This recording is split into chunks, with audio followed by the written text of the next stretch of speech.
প্রিয় দর্শক, ঈসা আলাইহিস সালামকে আল্লাহ রব্বুল আলামিন কেন আসমানে উঠিয়ে নিলেন, আর সেই দিন ফেরেশতা জিব্রাইল ঈসা আলাইহিস সালামের রূপ আরেকজনকে কেন দিলেন? সেই ব্যক্তিকে ঈসা আলাইহিস সালাম ভেবে বনি ইসরাইলরা তার সাথে কি করল?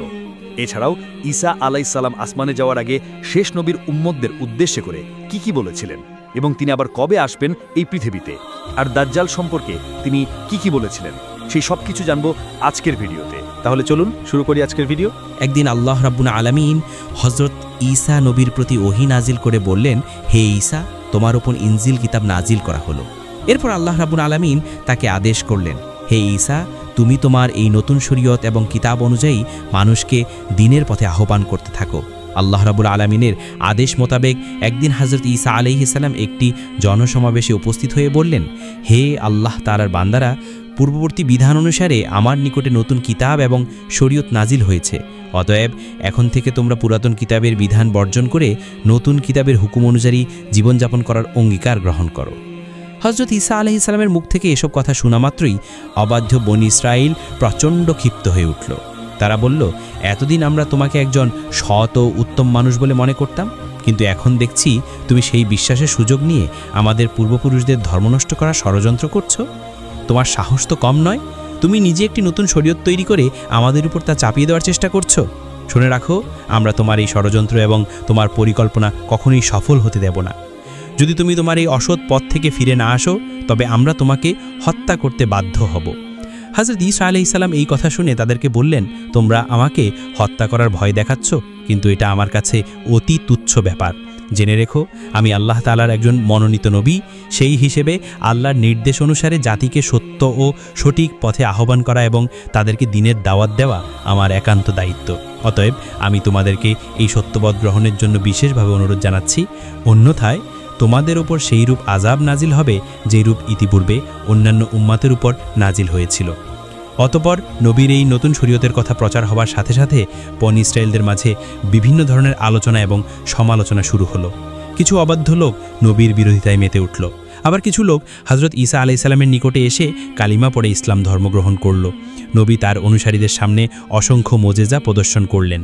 তার দেখানো মোজেজাগুলোর মধ্যে অন্যতম ছিল মৃত ব্যক্তিকে জীবিত করা, জন্মগত অন্ধকে সুস্থ করে তোলা, কুষ্ঠরোগীকে আরোগ্য দান করা এবং মাটি দিয়ে পাখি তৈরি করে তাতে প্রাণ সঞ্চার করা। নবীর এইসব আশ্চর্যজনক নিদর্শন দেখে বহু মানুষ সত্যের পথে ফিরে এলো। তবে যারা একগুঁয়ে এবং দুর্ভাগ্যা ছিল, তারা এত সব স্পষ্ট প্রমাণ দেখেও নবীর বিরোধিতায় লিপ্ত রইল। যখন নবীর বিরোধী বনী ইসরাইল হযরত ঈসা আলাইহিস সালামকে হত্যার ষড়যন্ত্র করতে লাগলো, তখন তার অনুসারী মুসলিমগণ তাদের সতর্ক করে বললেন, তোমরা ইতিপূর্বে হযরত জাকারিয়া এবং হযরত ইয়াহিয়া আলাইহিস সালামকে হত্যা করেছ, আর এখন তোমরা হযরত ঈসা আলাইহিস সালামকে হত্যা করতে চাইছ। এটা জাতির জন্য একটি ভয়ানক এবং বিপজ্জনক তৎপরতা। তোমরা এই তৎপরতা ও ষড়যন্ত্র থেকে ফিরে আসো। হযরত ঈসা আলাইহিস সালাম অবশ্যই আল্লাহর একজন খাস নবী। তিনি তোমাদের সামনে যে সকল মুজিজা প্রদর্শন করেছেন সেগুলো তার নবী হওয়ার প্রমাণের জন্য যথেষ্ট। অপর একদিন হযরত ঈসা আলাইহিস সালাম একটি জনসমাবেশে উপস্থিত হয়ে বললেন, হে আল্লাহর বান্দারা, আল্লাহ তাআলা হযরত মূসা আলাইহিস সালামকে শনিবার দিন ইবাদতের জন্য নির্দিষ্ট করে দিয়েছিলেন, আর তিনি আমাকে দিয়েছেন রবিবারের দিন। অতএব রবিবারের দিন তোমরা সকল কাজকর্ম ও ব্যবসা বাণিজ্য পরিত্যাগ করে একমাত্র আল্লাহ রব্বুল আলামিনের ইবাদত করবে।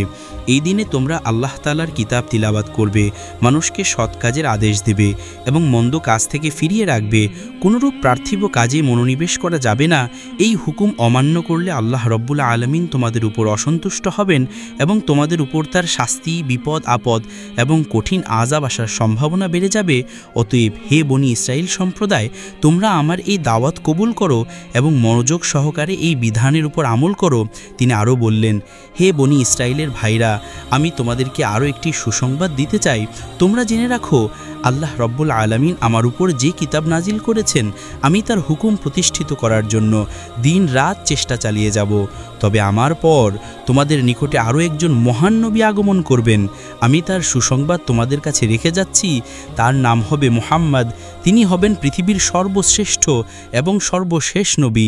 যদি তোমাদের কেউ তার যুগে উপস্থিত থাকো, তাহলে তোমরা অবশ্যই তার দ্বীন এবং ধর্ম গ্রহণ করবে। যে ব্যক্তি তার আনুগত্য করবে, সে হবে সর্বাপেক্ষা সম্মানিত ব্যক্তি, তার উপর এক মহান কিতাব অবতীর্ণ করা হবে যার নাম হবে আল কুরআন। যে ব্যক্তি সেই কোরআন পাঠ করবে এবং তদনুযায়ী আমল করবে সে অসংখ্য সওয়াব ও মর্যাদার অধিকারী হবে। তোমরা সেই নবীর প্রতি হৃদয়ের গভীর থেকে দরুদ ও সালাম পাঠ করবে, কেননা তিনি এমন একজন নবী যার উপর স্বয়ং আল্লাহ তাআলা এবং ফেরেশতারাও দরুদ পাঠ করেন। সেই নবীকে আল্লাহ রব্বুল আলামিন তার হাবিব বা দোস্ত বলে আখ্যায়িত করেছেন। আল্লাহ রব্বুল আলামিন যদি তাকে সৃষ্টি না করতেন তাহলে আসমান ও জমিন কিছুই সৃষ্টি করতেন না।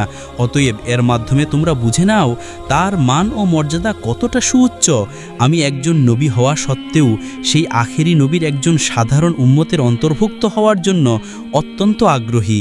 যদি আল্লাহ রব্বুল আলামিন আমার এই প্রার্থনা কবুল করেন তাহলে আমি নিজেকে অত্যন্ত সৌভাগ্যবান মনে করব।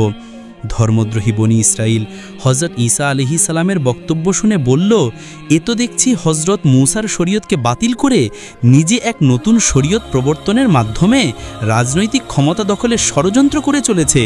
এছাড়াও নতুন এক শ্রেষ্ঠ নবীর আগমনের কথা বলে আমাদেরকে তার দিকে আকৃষ্ট করার চেষ্টা করছে। আমরা এই দুর্বিসন্ধির জাল ভেদ করে তার গোপন উদ্দেশ্য সম্পর্কে অবগত হতে সক্ষম হয়েছি। অতএব দেশের বাদশাহর নিকটে তার এই ষড়যন্ত্রের কথা খুলে বলা উচিত। এমন অবস্থায় আমাদের আর বিলম্ব করা ঠিক হবে না। অতি সত্বর এই খবর বাদশাহকে জানিয়ে এর সমুচিত শাস্তির ব্যবস্থা গ্রহণ করা উচিত। তখনকার সময়ে বাইতুল মুকাদ্দাস এবং জেরুজালেম রাজ্যের বাদশাহ বনি ইসরাইলের কন্ট্রোলে ছিল। বনি ইসরাইলের বাদশাহ হজরত ঈসা আলাইহিস সালাম এবং তার অনুসারীদের ঘোর বিরোধী ছিল। যখন এরূপ চরম দ্বন্দ্ব পরিবেশের সৃষ্টি হলো তখন সে হজরত ঈসা আলাইহিস সালাম এবং তার অনুসারীদেরকে চিরতরে দুনিয়া থেকে মুছে দেওয়ার জন্য ধর্মদ্রোহিতায় লিপ্ত হলো।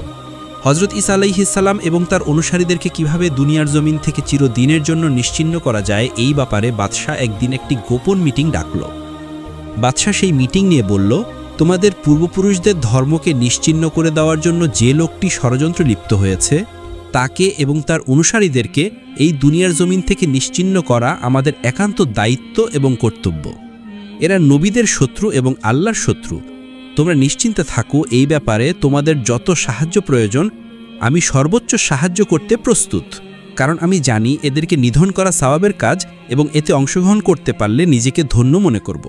বাদশার উৎসাহ ও সমর্থনের পর সবাই সিদ্ধান্ত নিল হজরত ঈসা আলাইহিস সালাম এবং তার অনুসারীদেরকে এই দুনিয়ার জমিন থেকে নিশ্চিহ্ন করে ফেলতে হবে। সেই লক্ষ্যে তারা নবীকে হত্যা করার পরিকল্পনা গ্রহণ করল। পরের দিন থেকে তারা হজরত ঈসা আলাইহিস সালামের প্রতি কঠোর নজরদারি শুরু করল। প্রতিনিয়ত তার চলাফেরার উপর তীক্ষ্ণ দৃষ্টি রাখল যেন একাকী পেলেই তাকে আক্রমণ করা যায়। ধর্মদ্রোহীরা পালাক্রমে পাহারা দিতে লাগলো এবং নবীকে একা পাওয়ার সুযোগ খুঁজতে লাগল। হজরত ঈসা আলাইহিস সালামের অনুসারীরা যখন লক্ষ্য করলেন বনি ইসরাইল তাকে হত্যা করার জন্য উঠে পড়ে লেগেছে, তখন তারা নবীর নিরাপত্তার দায়িত্ব গ্রহণ করলেন। ফলে শত্রুরা তাকে একাকী পাওয়ার কোনো সুযোগ পেল না। অবশেষে অবাধ্য বনি ইসরাইল সিদ্ধান্ত নিল নবীর সঙ্গে সঙ্গে তার অনুসারীদেরও হত্যা করতে হবে। যেহেতু নবীর প্রহরীরা সবসময় নিরস্ত্র থাকতেন তাই তাদেরকে হত্যা করা কঠিন হবে না বলে তারা মনে করল। অতঃপর একদিন হজরত ঈসা আলাইহিস সালাম তার সঙ্গীদের নিয়ে একটি ঘরে আশ্রয় নিলেন। এই খবর পেয়ে বনি ইসরাইল দ্রুত দলবদ্ধ হয়ে সেই ঘরটি ঘেরাও করল এবং হজরত ঈসা আলাইহিস সালামকে হত্যার জন্য চূড়ান্ত পরিকল্পনা করল। এই সময় আল্লাহ রাব্বুল আলামিন একটি মহামহিম ফয়সালা করলেন। তিনি তার নবীকে আসমানে তুলে নেবেন। এই মর্মে আল্লাহ তাআলা হজরত জিবরাইল আলাইহিস সালামকে আদেশ দিলেন, হে জিবরাইল, তুমি যাও আমার নবীকে সম্মানের সঙ্গে আসমানে তুলে নিয়ে আসো। আল্লাহ তাআলার আদেশ পেয়ে হজরত জিবরাইল আলাইহিস সালাম তাৎক্ষণিক সেই ঘরের ছাদ ভেদ করে হজরত ঈসা আলাইহিস সালামের কাছে উপস্থিত হলেন এবং তিনি বললেন, হে নবী, আপনার বিষয়ে আল্লাহ রাব্বুল আলামিন চূড়ান্ত সিদ্ধান্ত নিয়েছেন, আপনাকে এখনই আমার সঙ্গে আসমানে উঠে যেতে হবে। হজরত ঈসা আলাইহিস সালাম আল্লাহর আদেশ মেনে হজরত জিবরাইল আলাইহিস সালামের সঙ্গে আসমানে যাওয়ার প্রস্তুতি নিতে লাগলেন। আল বিদায়া ওয়ান নিহায়া কিতাবে বর্ণিত করা হয়েছে, হজরত জিবরাইল আলাইহিস সালাম তখন হজরত ঈসা আলাইহিস সালামকে একটি সাদা মেঘখণ্ডের উপর উঠিয়ে আসমানে নিয়ে চলে গেলেন এবং নবীকে সোজা চতুর্থ আসমানে তুলে বিশ্রামের জায়গা করে দিলেন। এদিকে বনি ইসরাইলেরা দীর্ঘ সময় ঘরটি ঘেরাও করে রাখার পর যখন দেখল হজরত ঈসা এবং তার অনুসারীরা ঘর থেকে বের হচ্ছে না, তখন তাদের সর্দার একটি খোলা তরবারি নিয়ে লাফাতে লাফাতে ঘরের মধ্যে ঢুকে পড়ল। ঘরের সকল কক্ষে সে হজরত ঈসা আলাইহিস সালামকে তন্ন তন্ন করে খুঁজল, কিন্তু কোথাও তার কোনো হদিস পাওয়া গেল না।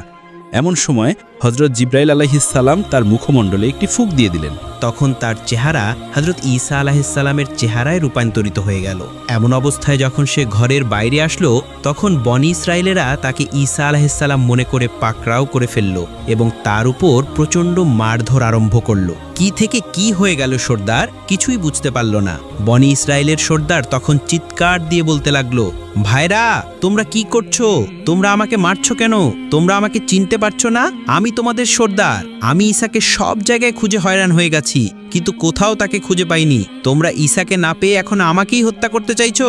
বনি ইসরায়েলেরা তার কথা শুনে হাসতে লাগলো এবং বলতে লাগলো, বেটা ধান্দাবাদ, চুপ থাক। তুই যদি আমাদের সর্দার হয়ে থাকিস তাহলে ঈসা গেল কোথায়? নিজের জীবন বাঁচানোর জন্য এখন কতইলা তাল বাহানা করবি? তোর কোনো কথা এবং প্রতারণায় আমরা ভুলবো না। আজ আমরা তোকে হত্যা করেই ছাড়বো। বনি ইসরায়েলের সর্দার নিজেও জানতো না যে তার চেহারা পরিবর্তন হয়ে হযরত ঈসা আলাইহিসসালামের চেহারায় রূপান্তরিত হয়ে গেছে। তাই সে চিৎকার করে আবার বলতে লাগলো, ভাইরা তোমরা ভুল করে আমাকে আক্রমণ করেছো।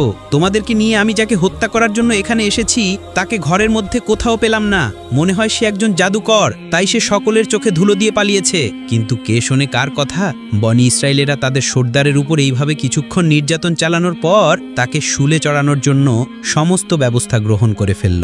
বনি ইসরায়েলের সর্দার যখন বুঝতে পারল জনগণ তাকেই শুলে চড়ানোর জন্য সম্পূর্ণভাবে প্রস্তুত হয়ে গেছে, তখন সে চিৎকার দিয়ে বলতে লাগলো, হে বনি ইসরায়েলের ভাইরা, আমি খোদার কসম খেয়ে বলছি আমি তোমাদের সর্দার। আমার চেহারা পরিবর্তন ঘটেছে কিনা তা আমার জানা নেই। যদি তোমরা আমাকে অন্যরকম দেখে থাকো তবে আমার মনে হয় এটা ঈশার খোদার কীর্তি। আমার বিশ্বাস ঈসা আল্লাহর একজন সঠিক নাবী ছিলেন। আল্লাহ তাআলা তাকে নিরাপদ রাখার জন্য হয়তো তার কোনো কুদরতি খেলা খেলছেন। যখন বনি ইসরায়েলের সর্দার হযরত ঈসা আলাইহিসসালামকে আল্লাহর সঠিক নাবী বলে এই উক্তি পেশ করল, তখন বনি ইসরায়েলেরা আরও ক্ষিপ্ত হয়ে গেল এবং তারা কাল বিলম্ব না করে তাদের সর্দারকে তখনই শুলে চড়িয়ে দিল। তাদের সর্দার শুলের মধ্যে বাঁচাও বাঁচাও বলে চিৎকার করতে লাগলো, কিন্তু কেউ তার আর্তনাদ শুনল না। অতঃপর তারা তাকে শুলে চড়িয়ে তার প্রাণবায়ু নিভিয়ে দিল। এই দৃশ্য দেখার জন্য অসংখ্য জনতা সেখানে ভিড় করেছিল। যখন বনি ইসরায়েলের সর্দারকে শুলবিদ্ধ করে হত্যা করা হলো, তখন অধিকাংশ লোকের মনে হলো এটা হযরত ঈসা নয়, বরং এটা বনি ইসরায়েলের অবাধ্য সর্দার। আবার কিছু বনি ইসরায়েল মনে করতে লাগলো ঈসাকেই হত্যা করা হয়েছে।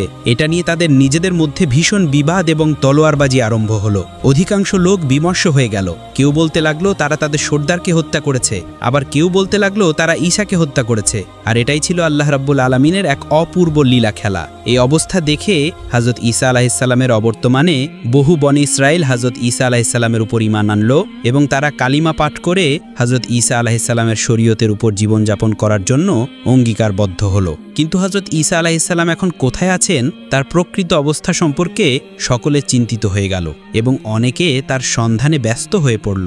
অনেকে নবীর খলিফাদের কাছ থেকে তার প্রকৃত অবস্থা জানতে চাইল। তারা তাদেরকে জানিয়ে দিলেন আল্লাহ রাব্বুল আলামিন তার নাবিকে সসম্মানে চতুর্থ আসমানে উঠিয়ে নিয়ে গেছেন। পরবর্তীতে আল্লাহ রাব্বুল আলামিন পবিত্র কোরআনুল কারীমের মাধ্যমে হযরত ঈসা আলাইহিসসালামকে জীবিত অবস্থায় দুনিয়া থেকে তুলে নেওয়ার ঘটনাটি মানব জাতিকে জানিয়ে দিয়েছেন। হাদিস শরীফে বর্ণিত আছে, শেষ জামানায় পৃথিবীতে দাজ্জাল নামের একজন শক্তিশালী কাফেরের আবির্ভাব ঘটবে। সে চমক লাগানো কিছু দৃশ্য মানুষকে দেখাবে। সে মানুষের মৃত পিতামাতাকে জীবিত করে দিবে। আসমানকে বৃষ্টি বর্ষণ করতে বললে আসমান বৃষ্টি বর্ষণ করবে। জমিনকে ফসল উৎপন্ন করতে বললে জমিন ফসল উৎপন্ন করবে। দাজ্জালের এই সকল কেরামতি দেখে অধিকাংশ মানুষের ঈমান নষ্ট হবে। মানুষ তার প্রতি ঈমান আনবে এবং তাকে আল্লাহ বলে বিশ্বাস স্থাপন করতে থাকবে।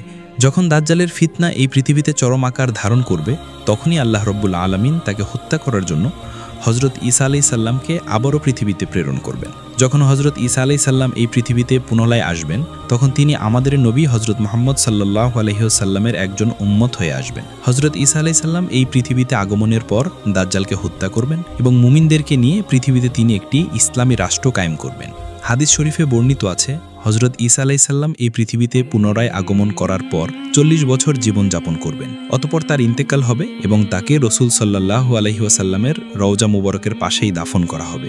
আল্লাহ রাব্বুল আলামিন আমাদের সকলকে হযরত ঈসা আলাইহিসসালামের এই তাৎপর্যপূর্ণ ঘটনা থেকে শিক্ষা গ্রহণ করে নিজেদের জীবনে আমল করার তৌফিক দান করুন।